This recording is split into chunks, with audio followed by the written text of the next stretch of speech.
નમસ્તે વિદ્યાર્થી મિત્રો, Shri BM commerce high school Bhavnagar ધોરણ 12 વાણિજ્ય વ્યવસ્થા અને સંચાલનમાં પ્રકરણ 4 વ્યવસ્થા તંત્ર ખૂબ જ અગત્યનું પ્રકરણ છે. આ પ્રકરણમાંથી વિભાગ A માં એક MCQ, વિભાગ B માં એક VSQ 1 ગુણનો, વિભાગ C ની અંદર 2 ગુણનો એક પ્રશ્ન અને વિભાગ D માં 3 ગુણના 2 પ્રશ્નો, એમ આ પ્રકરણ કુલ 10 ગુણનું છે. એટલે એ રીતે ખૂબ અગત્યનું છે.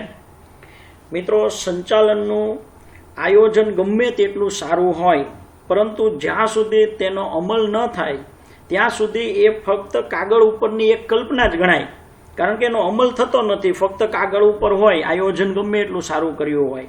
એટલે આયોજનના અમલ માટે જે વ્યવસ્થા ગોઠવવામાં આવે છે એને આપણે સામાન્ય રીતે વ્યવસ્થા તંત્ર તરીકે ઓળખીએ છીએ. એટલે ધંધાકીય એકમની જુદી જુદી પ્રવૃત્તિઓ કરવા માટે જુદા જુદા વિભાગની રચના કરવામાં આવે અને તેની અંદર એટલે કે એકમની અંદર જે કામ કરતા કર્મચારીઓ વચ્ચે સત્તા અને જવાબદારીની વહેંચણી કરવામાં આવે, જેને આપણે સામાન્ય રીતે વ્યવસ્થા તંત્ર કહીએ. આપણે આયોજન દ્વારા એકમના ધ્યેય સુનિશ્ચિત કરવામાં આવે છે. સામાન્ય રીતે આયોજનની અંદર એકમના ધ્યેયો નક્કી કરવામાં આવે છે કે કયા ધ્યેય માટે કાર્ય કરવાનું છે. સંચાલનની સફળતાનો આધાર માત્ર આયોજન ઉપર નથી કે આયોજન બહુ સારું હોય એટલે સફળતા મળી જ જાય, એમ ન કહી શકાય.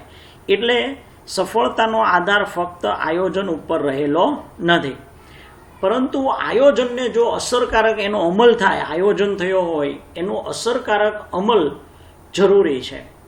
એટલે આયોજનના અસરકારક અમલ અને ધ્યેય સિદ્ધિ માટે જે વહીવટી માળખું રચવામાં આવે એને સામાન્ય રીતે આપણે વ્યવસ્થા તંત્ર તરીકે ઓળખીએ છીએ. આખું જે વહીવટી માળખું, કયું કાર્ય, કયો વિભાગ, જુદા જુદા વિભાગમાં કાર્યને વહેંચવામાં આવે અને એ પ્રમાણે સામાન્ય રીતે આખું વહીવટી માળખાની જે રચના કરવામાં આવે, જેને સામાન્ય રીતે આપણે વ્યવસ્થા તંત્ર તરીકે ઓળખીએ છીએ.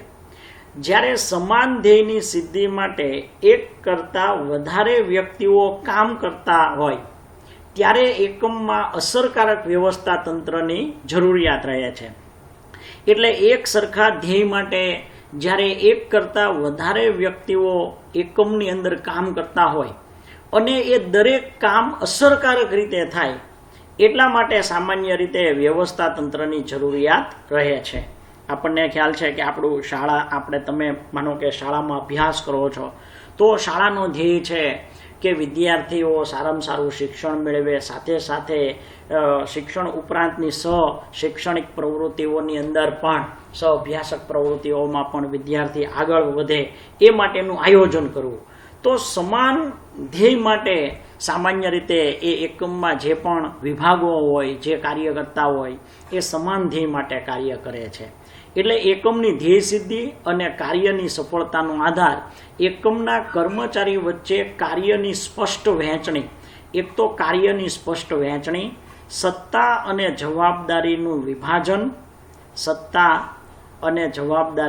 વિભાજન, સત્તાની સોંપણી, આ બધી બાબતો ઉપર રહેલો હોય છે. એટલે કે એકમની અંદર જે કર્મચારીઓ કામ કરે છે એ કાર્યની યોગ્ય વહેંચણી થવી જોઈએ. સામાન્ય રીતે જે કર્મચારીની નિમણૂક કરવામાં આવેલી હોય છે એ એના કૌશલ્ય, નિપુણતાને ધ્યાનમાં રાખી, કાર્ય કૌશલ્યને ધ્યાનમાં રાખીને એની નિમણૂક કરવામાં આવે છે, એની ભરતી કરવામાં આવે છે. એટલે એને યોગ્ય સત્તા અને જવાબદારીની સોંપણી કરવી, એને સત્તાની સોંપણી કરવી, આ બધી બાબતો સામાન્ય રીતે ધંધાકીય એકમમાં ખૂબ મહત્વની છે. સંચાલનની પ્રક્રિયામાં જે હેતુઓ સુનિશ્ચિત થાય છે તેને વિધિસર રીતે અમલમાં મૂકવા માટે વ્યવસ્થા તંત્ર અનિવાર્ય છે. સામાન્ય રીતે ધંધાકીય એકમની અંદર જે હેતુ માટે ધંધાકીય એકમ કાર્ય કરે છે એ હેતુ માટે દરેક કાર્ય યોગ્ય રીતે થાય, વિધિસર થાય અને એ યોગ્ય રીતે અમલમાં મુકાય, દરેક કાર્ય વ્યવસ્થિત થાય, એટલા માટે વ્યવસ્થા તંત્ર અનિવાર્ય છે. વ્યવસ્થા તંત્ર, યોગ્ય વ્યવસ્થા તંત્ર જરૂરી છે. અને તેથી જ કહેવાય છે કે સંચાલન એ ધંધાકીય એકમનું એ ધંધાકીય સાહસનું મગજ છે. એટલે સંચાલન ધંધાકીય સાહસનું મગજ છે. આયોજન એ પ્રાણ છે, આયોજન એમાં પ્રાણ પૂરે છે, અને વ્યવસ્થા તંત્ર એ તેનું શરીર છે. તો અહીંયા સંચાલનને મગજ સાથે સરખાવવામાં આવ્યો છે. આયોજન એ પ્રાણ તરીકે અને વ્યવસ્થા તંત્ર એ એનું શારીરિક માળખું તરીકે અહીંયા ઓળખાવવામાં આવે છે. તો વ્યવસ્થા તંત્રનો અર્થ આપણે જોઈએ. સામાન્ય રીતે સામાન્ય શબ્દમાં કહીએ તો સમાન ધ્યેય સિદ્ધ કરવા માટે સમાન ધ્યેયની સિદ્ધ કરવા પ્રવૃત્ત થયેલી વ્યક્તિઓ વચ્ચે સત્તા અને જવાબદારીની વહેંચણી કરતું માળખું એટલે વ્યવસ્થા તંત્ર. કોઈ પણ ધંધાકીય એકમમાં જે કામ કરતા કર્મચારીઓ હોય એ સમાન ધ્યેય હેતુ સિદ્ધ કરવા માટે પ્રયત્ન કરે છે. દરેકના હેતુ એક સરખા હોય છે, એટલે એક જ દિશામાં તે આગળ વધે છે. જુદી જુદા હેતુઓ, માનો કે એક જ એકમ હોય ને જુદી જુદી દિશામાં આગળ વધતા હોય, જુદી જુદી ટૂંકમાં બધાના હેતુ અલગ અલગ હોય તો ધ્યેય તરફ ગતિ ન કરી શકાય. બરાબર? એટલે એક જ દિશાની અંદર સામાન્ય રીતે ધ્યેય સિદ્ધિ માટે પ્રયત્ન થતા હોય, અને એ માટે તેમાં કામ કરતા કર્મચારીઓ વ્યક્તિઓ વચ્ચે સત્તા અને જવાબદારીની વહેંચણી કરતું માળખું જેને વ્યવસ્થા તંત્ર કહેવામાં આવે છે. સામાન્ય રીતે જુદા જુદા સંચાલન શાસ્ત્રીઓ જુદી જુદી રીતે વ્યવસ્થા તંત્ર નો અર્થ આપે છે. અહીંયા આપણે તમે જોઈ શકો છો કે ચેસ્ટર બર્નાર્ડનો તમને અહીંયા ફોટો આપેલો છે 1886 થી 1961, અને નીચે લુઈસ એલનનો પણ ફોટો તમે જોઈ શકો છો. તો આ સંચાલન શાસ્ત્રીઓ વ્યવસ્થા તંત્ર વિશે શું કહે છે એ જોઈએ. તો ચેસ્ટર આઈ બર્નાર્ડ એમ કહે છે કે બે કે તેથી વધુ વ્યક્તિઓના સહકાર દ્વારા થતી પ્રવૃત્તિ એટલે વ્યવસ્થા તંત્ર. એટલે અહીંયા બે કે તેથી વધુ, કારણ કે કોઈ પણ ધંધાકીય એકમની અંદર જ્યારે પ્રવૃત્તિ વિશાળ હોય ત્યારે વધારે વ્યક્તિઓ રોકાયેલા હોય, વધારે વ્યક્તિઓ કાર્ય કરતા હોય, એકબીજાના સહકારથી કાર્ય થતું હોય. એટલે બે કે વધુ વ્યક્તિઓ સહકાર દ્વારા જે આખી પ્રવૃત્તિ કરે, કાર્ય કરે, એને સામાન્ય રીતે વ્યવસ્થા તંત્ર કહેવાય. બહુ મર્યાદિત સંકુચિત અર્થ આપેલો છે. લુઈસ એલનના મતે આપણે જોઈએ તો લુઈસ એલનના મતે વ્યવસ્થા તંત્ર એ એક એવી પ્રક્રિયા છે, વ્યવસ્થા તંત્ર એક એવી પ્રક્રિયા છે જેમાં નિશ્ચિત હેતુઓ સિદ્ધ કરવા માટે લોકો વધુમાં વધુ અસરકારક રીતે કાર્ય કરી શકે તે હેતુથી કાર્યની સ્પષ્ટતા કરવાની, તેમનું એટલે કે કાર્યનું વર્ગીકરણ કરવાની, જવાબદારી અને સત્તાની સોંપણી કરવાની, તેમજ સંબંધો સ્થાપવાની પ્રક્રિયા એટલે વ્યવસ્થા તંત્ર.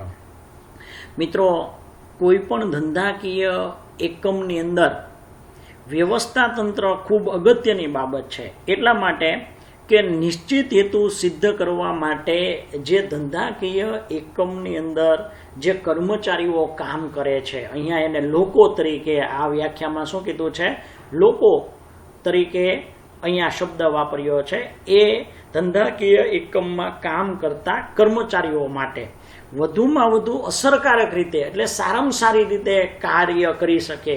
જુદા જુદા વિભાગો, જુદા જુદા કર્મચારીઓને જે કામ સોંપવામાં આવ્યું છે, જે કામ માટે એને નિમણૂક કરવામાં આવ્યા છે, એ કાર્ય એ સારામાં સારી રીતે અસરકારક રીતે કરી શકે એ માટે એક તો શું હોવું જોઈએ, તો પેલું કાર્યની સ્પષ્ટતા હોવી જોઈએ. કારણ કે કાર્યની સ્પષ્ટતા ન હોય, કોણે કયું કાર્ય કરવાનું છે, એની કેટલી સત્તા અને જવાબદારી છે, બરાબર, કોણ તાબેદાર છે, કોણે કોના હુકમો માનવાના છે, આ સ્પષ્ટતા હોવી જોઈએ. કારણ કે કાર્યની સ્પષ્ટતા અને કાર્યની સોંપણી એ ખૂબ અગત્યની બાબત છે.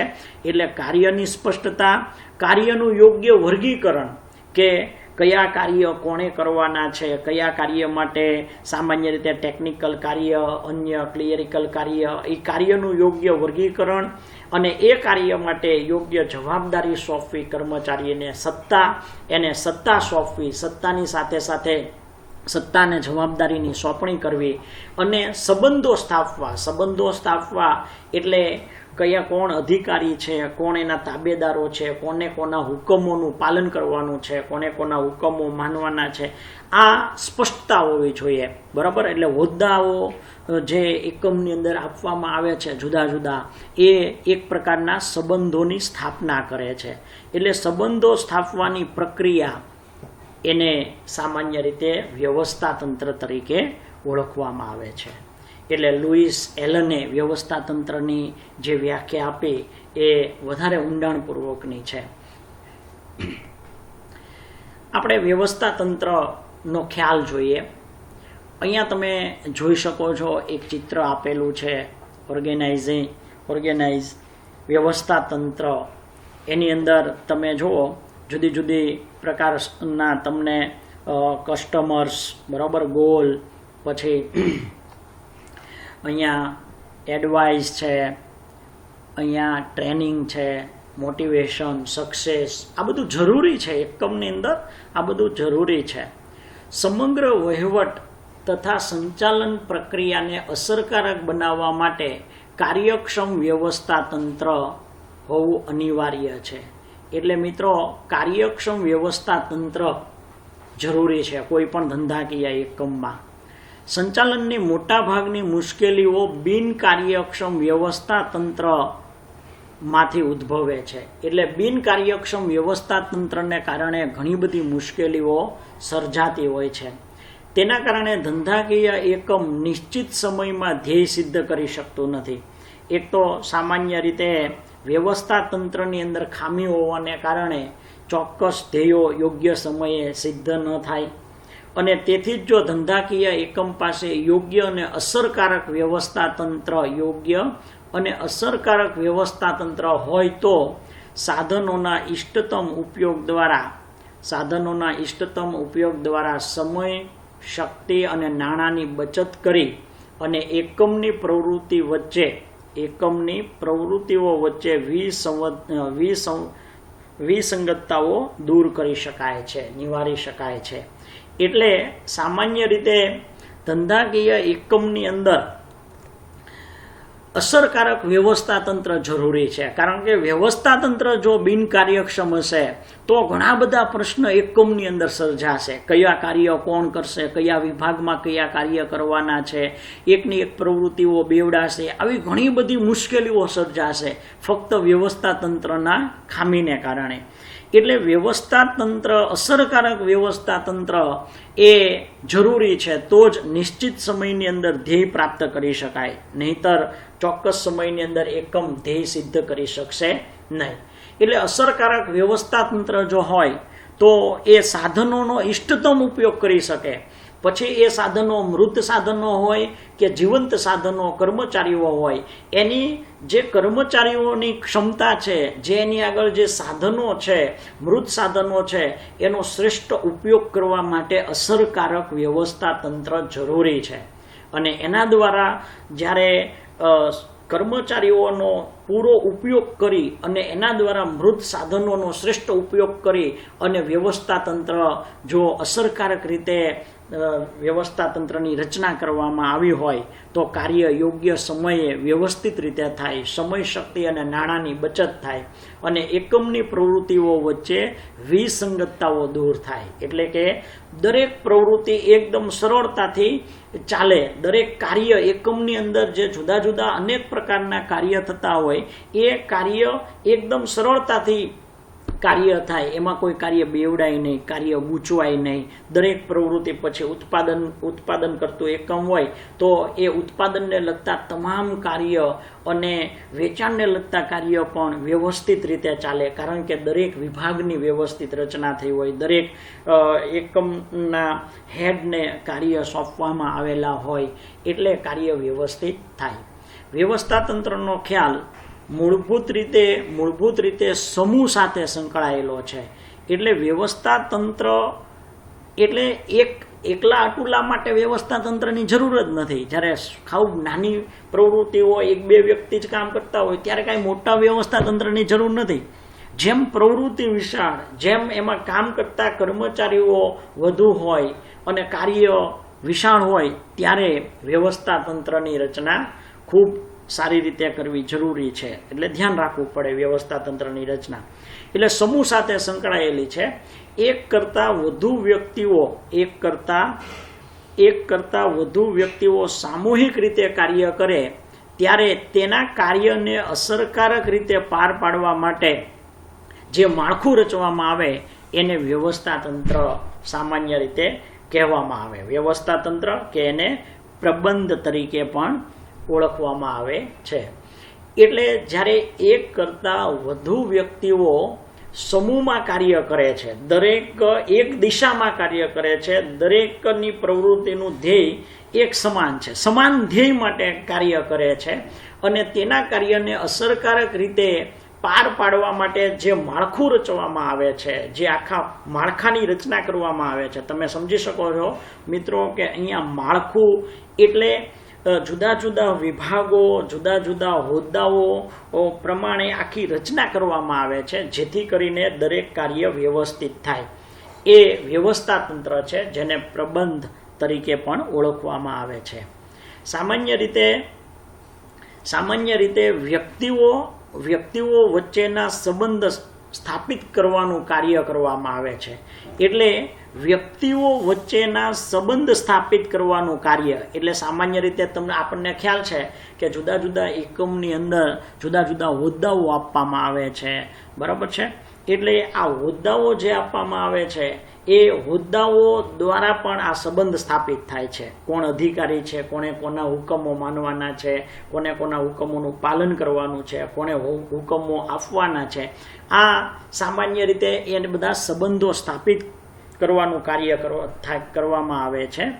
જે માટે માનવીનું શરીર એ એક ઉત્તમ ઉદાહરણ છે. અહીંયા વ્યવસ્થા તંત્રનું ઉત્તમ ઉદાહરણ જોઈએ તો એ માનવ શરીર છે. એટલે માનવીનું જે શરીર છે એ વ્યવસ્થા તંત્રનું એક ઉત્તમ ઉદાહરણ એટલા માટે કહેવાય કે આપણા શરીરની અંદર જુદા જુદા અંગો કાર્ય કરે છે. દરેક અંગોનું કાર્ય અલગ છે. મગજનું કામ વિચારવાનું છે, બરાબર, હૃદયનું કામ છે એ સામાન્ય રીતે દરેક આખા શરીરને લોહી પહોંચાડવાનું છે.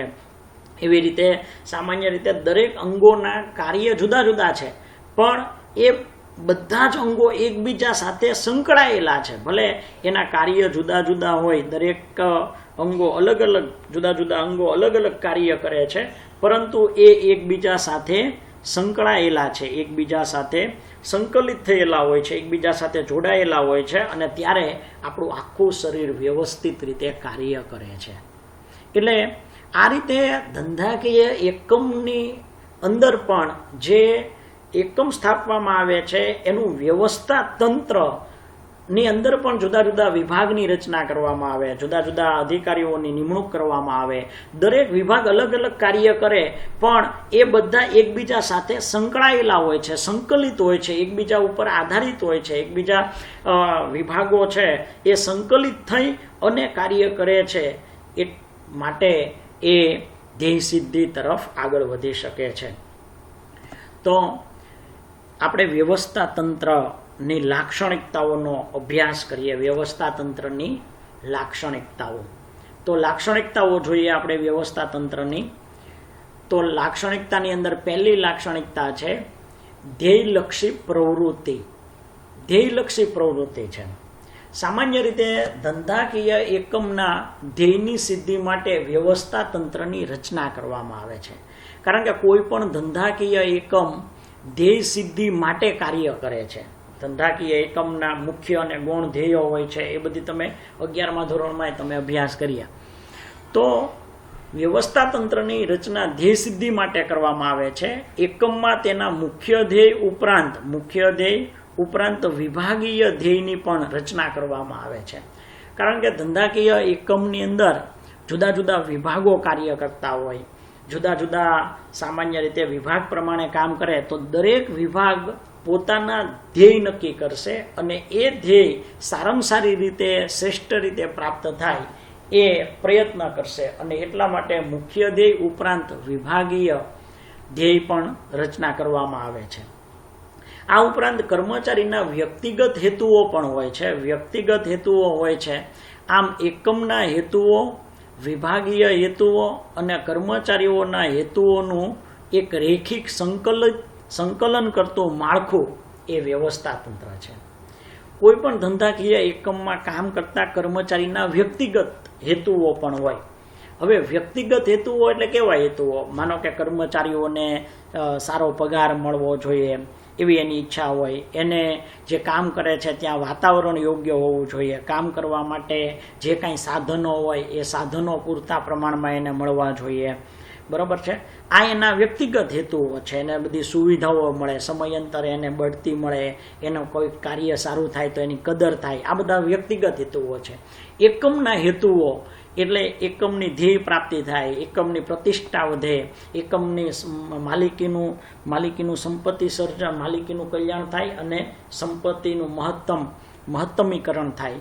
વિભાગીય હેતુઓ હોય, જુદા જુદા વિભાગના હેતુઓ, આ કર્મચારીના હેતુઓ, આ બધાના હેતુઓનું એક રેખિક સંકલન કરતું માળખું એ વ્યવસ્થાતંત્ર છે. અને એટલા માટે ધ્યેયલક્ષી પ્રવૃત્તિ કહેવામાં આવે છે. એટલે વ્યવસ્થાતંત્રનું એ કેવી પ્રવૃત્તિ છે? ધ્યેયલક્ષી. કારણ કે ધ્યેયને ધ્યાનમાં રાખી અને વ્યવસ્થાતંત્રની રચના કરી અને ધ્યેય પ્રાપ્ત કરવા માટે પ્રવૃત્તિ કરવામાં આવે છે. આયોજન ઉપર આધાર, એનું બીજું લક્ષણ જોઈએ તો આયોજન પર આધારિત. કારણ કે આયોજન દ્વારા સુનિશ્ચિત કરવામાં આવેલ ધ્યેય, એટલે પહેલેથી ધ્યેયને આધારે તેની રચના કરવામાં આવે છે. આયોજનની અંદર ધ્યેય નક્કી કરવામાં આવે છે. આયોજનની અંદર સામાન્ય રીતે કયું કાર્ય કઈ રીતે કરવું એ નક્કી કરવામાં આવે છે. અને એ નક્કી થયા પછી એના આધારે વ્યવસ્થાતંત્રની રચના કરવામાં આવશે કે ભાઈ કયા કયા કાર્ય કરવાના છે, તો એ કાર્ય માટે કેટલા વિભાગોની જરૂર છે, એ વિભાગો માટે કયા હોદ્દાવાળા કર્મચારીઓની જરૂર છે. આ બધું ધ્યાનમાં રાખી અને વ્યવસ્થાતંત્રની રચના કરવામાં આવે છે. એટલે આયોજન દ્વારા સુનિશ્ચિત કરવામાં આવેલ ધ્યેયને આધારે સામાન્ય રીતે વ્યવસ્થાતંત્રની રચના કરવામાં આવતી હોય છે. વ્યવસ્થાતંત્રની રચના કરતા પહેલા આયોજન થવું અનિવાર્ય છે. એટલે આયોજન જરૂરી છે, કારણ કે આયોજનને આધારે પછી વ્યવસ્થાતંત્રની રચના થશે. ભવિષ્યમાં અમલમાં મૂકવાની યોજનાને આધારે જ એકમના માળખું ઘડાતું હોય છે. એટલે એકમનું માળખું સામાન્ય રીતે ભવિષ્યની અંદર કેવી યોજનાઓ અમલમાં મૂકવાની છે અને એ યોજના પાર પાડવા માટે કેવું માળખાની જરૂર છે એના આધારે સામાન્ય રીતે એકમના માળખાની રચના થતી હોય છે. અને વ્યવસ્થાતંત્ર આયોજન ઉપર આધારિત હોય છે. કારણ કે જેટલું આયોજન યોગ્ય હશે અને આયોજન બરોબર હશે તો તેના આધારે જ વ્યવસ્થાતંત્રની રચના થાય છે. એટલે તમે સમજી શકો છો કે યોગ્ય માળખાની રચના થાય. અહીંયા શાળા જોઈએ તો આપણા શાળાનું વ્યવસ્થાતંત્ર તમે જુઓ એટલે તમને ઘણો બધો ખ્યાલ આવી જાય કે શાળાની અંદર અનેક પ્રકારની પ્રવૃત્તિઓ થતી હોય, વર્ષ દરમિયાન કેટલી બધી પ્રવૃત્તિઓ થતી હોય, બરાબર છે. તમારી જુદા જુદા સામાન્ય રીતે તહેવારોની ઉજવણી છે, શૈક્ષણિક કાર્ય, તમારું ટાઈમ ટેબલ છે, પછી પરીક્ષાનું આયોજન, અન્ય પ્રવાસ કે અન્ય શૈક્ષણિક પ્રવૃત્તિઓ અને સાથે સાથે અભ્યાસને સંલગ્ન જુદી જુદી પ્રવૃત્તિઓ, રમતગમતની પ્રવૃત્તિઓ, જુદા જુદા ઉત્સવો. તો આ બધું આયોજન તમે જુઓ કે સમય પ્રમાણે વ્યવસ્થિત રીતે કરવામાં આવે છે અને એ સામાન્ય રીતે આચાર્ય એ આયોજન કરતા હોય છે. એટલે આયોજન કરી અને એના આધારે વ્યવસ્થા તંત્રની રચના કરવામાં આવતી હોય છે. સત્તા અને ફરજોની સોંપણી. તો વ્યવસ્થા તંત્રનું ત્રીજું લક્ષણ છે સત્તા અને ફરજોની સોંપણી. ધંધાકીય એકમમાં કામ કરતી જુદી જુદી વ્યક્તિઓને તેમના કૌશલ્ય અને લાયકાતને આધારે જુદી જુદી પ્રવૃત્તિઓ સોંપવામાં આવે છે. મિત્રો, કોઈ પણ ધંધાકીય એકમમાં કામ કરતા કર્મચારીઓને જ્યારે કાર્ય સોંપવામાં આવે ત્યારે એને કૌશલ્ય અને એને જે એની આવડત હોય, એની લાયકાત હોય એ પ્રમાણે સામાન્ય રીતે ભરતી પણ કરવામાં આવતી હોય છે અને એને કાર્ય સોંપવામાં આવે છે. કારણ કે જો એ રીતે કાર્ય સોંપવામાં ન આવે તો કાર્ય વ્યવસ્થિત યોગ્ય રીતે થાય નહીં. એટલે આ સાથે સાથે જે તે વ્યક્તિને સત્તા વિશે પણ માહિતગાર કરવામાં આવે છે. કારણ કે એ કાર્ય જ્યારે સોંપવામાં આવે છે, જુદી જુદી પ્રકારના કાર્યની સોંપણી કરવામાં આવે ત્યારે એની સાથે સાથે એ કાર્ય એ સારી રીતે કરી શકે, એ કાર્ય માટે એ યોગ્ય નિર્ણય લઈ શકે અને પોતાની સૂઝબૂછથી એ કાર્ય સારામાં સારી રીતે કરી શકે એટલા માટે એને સત્તા વિશે માહિતગાર પણ કરવામાં આવે છે, એને યોગ્ય સત્તા પણ આપવામાં આવે છે. અને આથી વ્યવસ્થા તંત્ર એ વ્યક્તિઓ વચ્ચે સત્તા અને ફરજોના સંબંધ સ્થાપિત કરતું માળખું છે. કારણ કે દરેક કર્મચારીઓની વચ્ચે સત્તા અને ફરજોની એ સામાન્ય રીતે સંબંધો સ્થાપિત કરશે કે ભાઈ કોને કેટલી સત્તા છે, કયું કાર્ય માટે કોણ જવાબદાર છે, એ બધું જ નક્કી કરવાનું કામ વ્યવસ્થા તંત્ર દ્વારા થાય છે. એટલે સત્તા અને ફરજોની સોંપણી એ વ્યવસ્થા તંત્રનું ખૂબ અગત્યનું એક લક્ષણ છે. માનવ પરિબળને મહત્વ. એની પછીનું લક્ષણ જોઈએ તો માનવ પરિબળને મહત્વ. તો માનવ પરિબળને મહત્વ વ્યવસ્થા તંત્રમાં માનવ કેન્દ્ર સ્થાને છે. કારણ કે અંતે તો વ્યવસ્થા તંત્ર આખું રચવામાં આવે છે, જે જુદા જુદા વિભાગો, હોદ્દાઓ, કર્મચારીઓને કાર્ય સોંપવા માટે સામાન્ય રીતે આખા વ્યવસ્થા તંત્રની જે રચના કરવામાં આવે છે એની અંદર મહત્વનું હોય તો એ કેન્દ્ર સ્થાને માનવી છે. આ માનવી તે ખૂબ કેન્દ્ર સ્થાને છે, કારણ કે એના દ્વારા જ આખું વ્યવસ્થા તંત્ર ચાલે છે અને દરેક પ્રવૃત્તિ કે કાર્ય એ કર્મચારીઓ કે માનવી દ્વારા જ કરવામાં આવે છે. કોઈ પણ આદર્શ વ્યવસ્થા તંત્રની સફળતાનો આધાર તેમાં કાર્ય કરતા માનવીઓ ઉપર રહેલા છે. એમાં કાર્ય કરતા માનવીના કૌશલ્ય, એની આવડત, એની સૂઝબૂછ, એની ઉપર સામાન્ય રીતે સફળતાનો આધાર રહેલો છે. એટલે અસરકારક વ્યવસ્થાની સ્થાપના કરવા માટે અસરકારક માનવ સંબંધો સ્થાપિત કરવા જરૂરી છે. અસરકારક માનવ સંબંધો સ્થાપિત થાય, દરેક અધિકારીના હુકમ કર્મચારીઓ વ્યવસ્થિત રીતે પાલન કરે, રસપૂર્વક કાર્ય કરે, ધ્યેય સિદ્ધિ પ્રાપ્ત થાય, એવું ત્યારે જ થશે કે જ્યારે અસરકારક માનવ સંબંધો સ્થાપિત થયા હોય. ફક્ત વૈદિક નહીં પણ અવૈદિક સંબંધો પણ એટલા જ મહત્વના છે. વૈદિક અને અવૈદિક આ બંને સંબંધો દ્વારા એક એવા અસરકારક વ્યવસ્થા તંત્રની સ્થાપના કરવામાં આવે કે જેથી કરીને એ એકમ છે એ સારામાં સારી રીતે કાર્ય કરે, અસરકારક રીતે કાર્ય થાય. એટલા માટે માનવ પરિબળ ખૂબ મહત્વનું છે. પરિવર્તનશીલતા. સામાન્ય રીતે એકવાર વ્યવસ્થા તંત્રની રચના થયા પછી તેમાં ફેરફારને અવકાશ શક્ય છે. કારણ કે એકવાર વ્યવસ્થા તંત્રની રચના થાય પછી એ કાયમ માટે એ જ રહે એવું શક્ય નથી. એકમ છે એનું વિસ્તૃતીકરણ થાય, નવા વિભાગો, નવી પ્રવૃત્તિઓ થાય, સમય સંજોગો અને પરિસ્થિતિ બદલાય. બરાબર, બદલાતા જતા સંજોગો અને પરિસ્થિતિ અનુસાર વ્યવસ્થા તંત્રમાં સાનુકૂળ ફેરફારો કરી શકાય છે. સામાન્ય રીતે વ્યવસ્થા તંત્રની અંદર પરિવર્તનશીલતા જરૂરી છે. સમય સંજોગો પ્રમાણે જે કાંઈ ફેરફારો આવે એ ફેરફાર પ્રમાણે યોગ્ય વ્યવસ્થા તંત્ર અપનાવવું જરૂરી છે. માનો કે ટેકનોલોજીમાં ફેરફાર આવે તો ટેકનોલોજીનો ઉપયોગ થાય. એટલા માટે વ્યવસ્થા તંત્રની અંદર ટેકનોલોજી લાવવી, નવી ટેકનોલોજી અમલમાં આવે, નવી શોધખોળો થાય કે ધંધાકીય પર્યાવરણમાં ફેરફાર થાય, ત્યારે વ્યવસ્થા તંત્રમાં જરૂરી ફેરફાર થાય. ધંધાકીય પર્યાવરણ સામાન્ય રીતે સામાજિક, આર્થિક, રાજકીય, બરાબર, આ બધા પરિબળોની અંદર જ્યારે ફેરફાર થાય અથવા તો ધંધાકીય પર્યાવરણમાં ફેરફાર થાય એની સાથે સાથે વ્યવસ્થા તંત્રની અંદર પણ ફેરફાર કરવો જરૂરી છે. એટલે એકનું એક વ્યવસ્થા તંત્ર કાયમ માટે ન ચાલે. સમય, સંજોગ, પરિસ્થિતિ પ્રમાણે સામાન્ય રીતે તેમાં પરિવર્તનશીલતા જરૂરી છે. એટલે જ્યારે એવું જરૂર જણાય ત્યારે પરિવર્તનશીલતાને અવકાશ હોવો જોઈએ. એની પછી આપણે જોઈએ તો આંતર સંબંધોની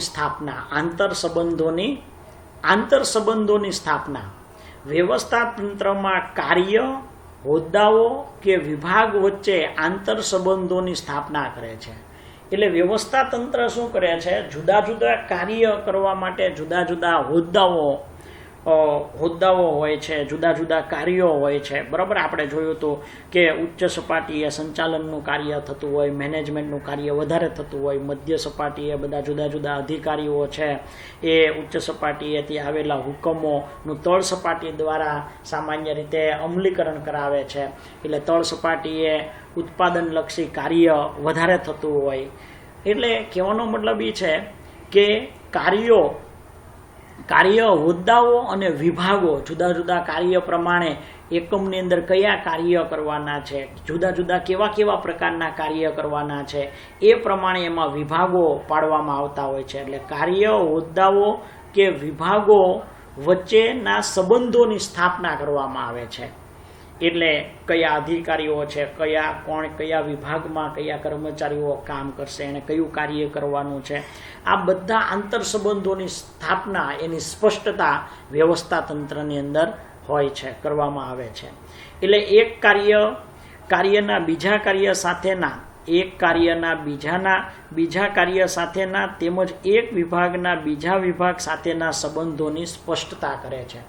એટલે વ્યવસ્થા તંત્ર સામાન્ય રીતે જુદા જુદા કાર્યોની યોગ્ય વહેંચણી કરે છે અને એક વિભાગના બીજા વિભાગ સાથેના સંબંધોની પણ સ્પષ્ટતા કરે છે. એટલે કે જુદા જુદા વિભાગે જે કાર્ય કરવાના છે અને બીજા વિભાગનું કયું કાર્ય છે એ વ્યવસ્થા તંત્ર દ્વારા સ્પષ્ટતા કરવામાં આવે છે. એટલે દરેક વિભાગ એક સરળતાથી કાર્ય કરે અને ધ્યેય સિદ્ધિ તરફ આગળ વધે. એકમનું કોઈ કાર્ય ગૂંચવાય નહીં, દરેક કાર્ય એકદમ સરળતાથી થાય, બેવડાય નહીં. એ માટે આંતર સંબંધોની સ્થાપના પણ જરૂરી છે. દેખરેખ અને અંકુશ, એની પછીનું આપણે લક્ષણ જોઈએ તો દેખરેખ અને અંકુશ એ પણ આપણે જોઈએ તો વ્યવસ્થા તંત્રનું એક લક્ષણ છે. દેખરેખ અને અંકુશ અને સંકલન એ વ્યવસ્થા તંત્ર માટે મૂળભૂત જરૂરિયાત છે. દેખરેખ, અંકુશ અને સંકલન એ મૂળભૂત જરૂરિયાત છે. કર્મચારીને સોંપવામાં આવેલ કાર્ય તે તેની સત્તા અને ફરજને અનુલક્ષીને કરે છે કે કેમ. એટલે કે જે કર્મચારીને સોંપવામાં આવેલ કાર્ય યોગ્ય રીતે કરે છે કે નહીં, એની સત્તા જે છે એ સત્તાનો પૂરો ઉપયોગ કરી અને એ કાર્ય કરે છે, સત્તા બહારના કાર્ય નથી કરતા, બરાબર, એ જોવું પણ જરૂરી છે. તે અંગે દેખરેખ અને અંકુશની જોગવાઈ વ્યવસ્થા તંત્રમાં હોવી જોઈએ. એટલે દેખરેખ અને અંકુશની જોગવાઈ, એક તો દેખરેખ રાખવાની, જે કાર્ય જે કર્મચારીઓને સોંપવામાં આવેલા છે એ કાર્ય એ પોતાની સત્તાની અંદર રહીને યોગ્ય રીતે કરે છે કે કેમ, બરાબર, એ જોવાનું કામ. અને જો એ યોગ્ય રીતે ન થતું હોય તો યોગ્ય રીતે થાય એ માટે દેખરેખ અને અંકુશ રાખવાનું કામ પણ વ્યવસ્થા તંત્રમાં હોવું જોઈએ. એટલે એ જોગવાઈ વ્યવસ્થા તંત્રમાં હોય છે. દેખરેખ અને અંકુશ પણ વ્યવસ્થા તંત્રની અંદર જરૂરી છે, જેથી કરીને દરેક કાર્ય વ્યવસ્થિત થાય અને એની યોગ્ય મૂલ્યાંકન થાય, એની ચકાસણી થાય. સામૂહિક પ્રવૃત્તિ, વ્યવસ્થાતંત્રમાં અનેક વ્યક્તિઓ ધ્યેય સિદ્ધિ માટે પ્રયત્નશીલ હોય છે. એટલે ઘણા બધા વ્યક્તિઓ ભેગા થઈ અને એકમની જુદી જુદી પ્રવૃત્તિઓ ધ્યેય સિદ્ધિ માટે સામાન્ય રીતે કરતા હોય છે. એટલે વ્યક્તિઓના આ પ્રયત્નને વ્યવસ્થાતંત્ર યોગ્ય માળખું પૂરું પાડે છે. એટલે દરેક કાર્ય વ્યવસ્થિત રીતે થાય એને યોગ્ય માળખું પૂરું પાડવાનું કામ વ્યવસ્થાતંત્ર કરે છે. અને જેના દ્વારા સામૂહિક સહકારથી ધ્યેય સિદ્ધિની દિશામાં જઈ શકાય છે. સામાન્ય રીતે આ સામૂહિક વ્યવસ્થાતંત્ર એક સામૂહિક એવી રચના કરવામાં આવે છે, એવું એક માળખું બનાવવામાં આવે છે કે જેથી કરીને એકમની અંદર જે પ્રવૃત્તિ કરવાની છે, જેટલા કાર્ય કરવાના છે એ યોગ્ય રીતે થાય અને સરળતાથી થાય. અને એટલા માટે વ્યવસ્થાતંત્ર એ યોગ્ય માળખું પૂરું પાડે છે. સામૂહિક સહકારથી જે કાંઈ એકમ પ્રવૃત્તિ કરે, જે કાંઈ કાર્ય કરવામાં આવે એ ધ્યેય સિદ્ધિની દિશામાં સારી રીતે યોગ્ય રીતે થાય એ માટે વ્યવસ્થાતંત્ર એ એક સામૂહિક પ્રવૃત્તિ કરવામાં આવે છે એમ આપણે કહી શકીએ. નિયંત્રિત વહીવટી માળખું. વ્યવસ્થાતંત્ર એ એક ચોક્કસ પ્રકારનું નિયંત્રિત વહીવટી માળખું છે. નિયંત્રિત વહીવટી માળખું, કારણ કે જો નિયંત્રણ જ ન હોય એવું વહીવટી માળખું હોય કે જેની ઉપર કાંઈ નિયંત્રણ જ ન હોય તો એ વ્યવસ્થાતંત્ર અસ્તવ્યસ્ત થાય, એ યોગ્ય રીતે કાર્ય ન થાય એ એકમનું, અને એ વ્યવસ્થાતંત્ર યોગ્ય રીતે કામ ન કરે. એટલે સામાન્ય રીતે ચોક્કસ પ્રકારનું નિયંત્રિત વહીવટી માળખું છે. ધંધાકીય એકમમાં સંબંધો પ્રસ્થાપિત કરવા માટે નિયમો અને નિયંત્રણોની જરૂર છે. નિયમો અને નિયંત્રણો જો ન રાખવામાં આવે તો એ એકમની અંદર યોગ્ય કાર્ય નહીં થાય. અને એટલા માટે સામાન્ય રીતે નિયમો જરૂરી છે. વ્યવસ્થાતંત્ર નિયમો અને નિયંત્રણોથી જ દરેક કાર્ય વ્યવસ્થિત થશે, દરેક વિભાગ વ્યવસ્થિત ચાલશે અને વિભાગીય અધિકારીઓ પોતાના તાબેદાર પાસેથી યોગ્ય સારામાં સારી રીતે કાર્ય ત્યારે જ લઈ શકશે જ્યારે નિયમો અને નિયંત્રણો હોય ત્યારે. એટલે નિયંત્રિત વહીવટી માળખા માટે સામાન્ય રીતે એકમની અંદર સંબંધો સ્થાપિત કરવા માટે નિયમો અને નિયંત્રણોની જરૂરિયાત રહે છે, અને જેની રચના વ્યવસ્થાતંત્ર દ્વારા કરવામાં આવે છે. એટલે આવા નિયમો નિયંત્રણો પણ વ્યવસ્થાતંત્ર દ્વારા રચવામાં આવતા હોય છે. ઘણા એકમમાં આપણે સામાન્ય રીતે જોઈએ છીએ કે ધૂમ્રપાનને એ કરવાની એકમની અંદર મનાઈ હોય, સમયસર કર્મચારીઓએ એકમની અંદર આવવું, જો મોડા આવે તો એને સામાન્ય રીતે રજા આપવામાં આવે છે, એ દિવસનું એનું મહેનતાણું કાપી લેવામાં આવે છે. કોઈ ભૂલ કે એવું કાંઈ થાય તો એની અમુક પ્રકારનો દંડ સજાની જોગવાઈ હોય છે. આવા નિયમો અને નિયંત્રણો પણ વ્યવસ્થાતંત્ર અસરકારક વ્યવસ્થાતંત્ર માટે જરૂરી છે. તો મિત્રો, આ આપણે લાક્ષણિકતાઓ જોઈ, ફરીવાર એકવાર જોઈ લઈએ કે વ્યવસ્થાતંત્રની લાક્ષણિકતાઓ: ધ્યેયલક્ષી પ્રવૃત્તિ, આયોજન ઉપર આધારિત, સત્તા અને ફરજોની સોંપણી, માનવ પરિબળને મહત્વ, પરિવર્તનશીલતા, આંતર સંબંધોની સ્થાપના, દેખરેખ અને અંકુશ, સામૂહિક પ્રવૃત્તિ અને નિયંત્રિત વહીવટી માળખું. થેન્ક યુ વેરી મચ મિત્રો. સરસ રીતે અભ્યાસ કરજો. આવજો. Take care.